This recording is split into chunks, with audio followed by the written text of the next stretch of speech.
welcome back. Today, we're heading into the lab, but I want to talk about lab safety in a way you might not be used to thinking about it.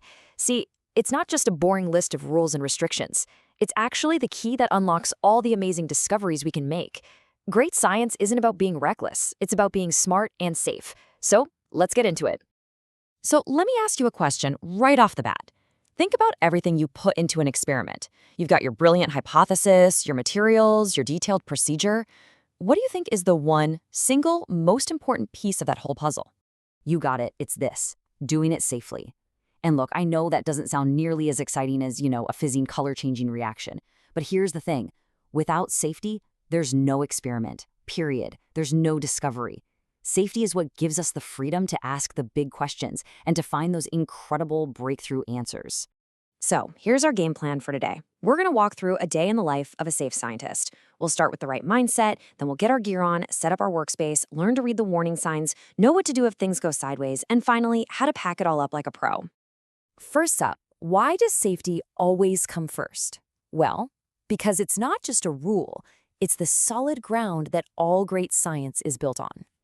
And this simple sentence really says it all. In any lab, for any experiment, this is the golden rule. Think of it as the silent partner in every single discovery, the thing that makes sure our curiosity leads to answers, not accidents. It doesn't matter if you're a first-year student or a Nobel Prize winner. Everyone lives by this. It's totally non-negotiable. Okay, so we've got the right mindset. Now it's time to get ready for action. We're gearing up for science, and that all starts with your first line of defense, PPE. That stands for personal protective equipment, and you can just think of it as your uniform for discovery. And these two items right here, they're the absolute essentials. Safety goggles are your eye's best friend. They protect you from splashes, fumes, you name it. And the lab coat, that's your shield. It protects your skin and your clothes from any spills or splatters. These are not optional accessories, folks. They're crucial tools of the trade.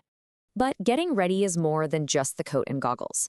This little checklist is all about preventing accidents before they even have a chance to happen. Why tie back long hair? So it doesn't accidentally dip into a chemical or, worse, catch fire on a Bunsen burner. Securing loose clothing and jewelry so it doesn't get snagged on equipment. And closed-toed shoes? Well, trust me, you do not want to find out what a dropped beaker feels like on bare toes. Every rule has a really good reason. Okay, so you're all geared up. Now let's talk about the space you're working in, your safe workspace. This is all about how you carry yourself in the lab, because a safe scientist helps create a safe lab for everybody. This here is basically the lab's code of conduct.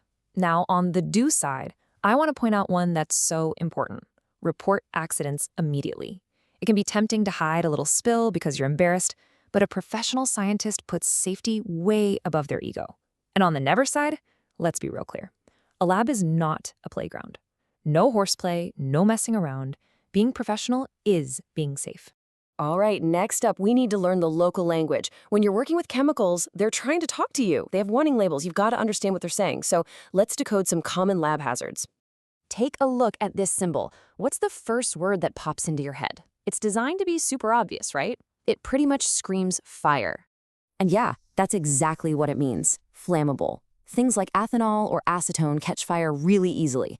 So the safety rule is just common sense. Keep this stuff far away from any open flames. It's a simple instruction that prevents a very, very bad day. Now, how about this one? This symbol means we're dealing with a much higher level of danger. You might not see it too often in a school lab, but recognizing it is absolutely critical. An explosive substance can, well, it can explode. From heat, from being dropped, even from friction. The safety rule here isn't a suggestion, it's a command. You have to treat these materials with extreme care and follow every single instruction to the letter. No shortcuts. And there are a few others you'll see all the time. Corrosive means it can burn your skin or eat through materials. Toxic means it's poisonous, so don't breathe it, don't swallow it, don't touch it. And that little symbol with the tree and the fish, that's an environmental hazard, meaning you have to dispose of it carefully. Knowing this visual language lets you make smart choices in a split second. So, even in the safest lab with the safest scientists, accidents can still happen. The key isn't to pretend they won't, it's to be prepared so you can respond calmly and correctly. So let's talk about what to do when things go wrong. A pretty common accident is a minor burn.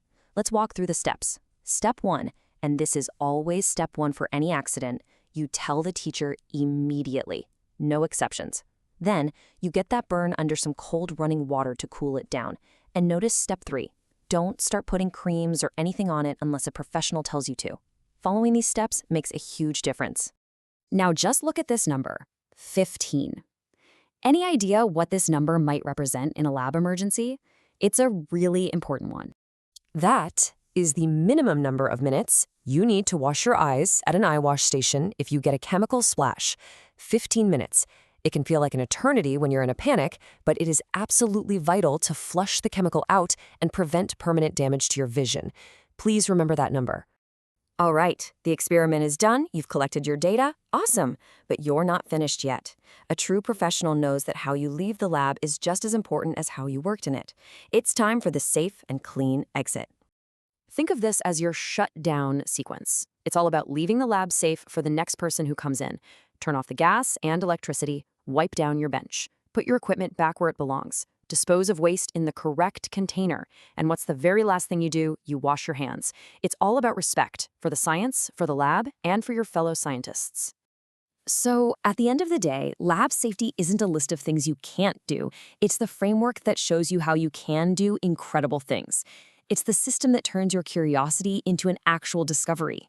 So now that you know the rules of the game, what amazing discovery will they help you make?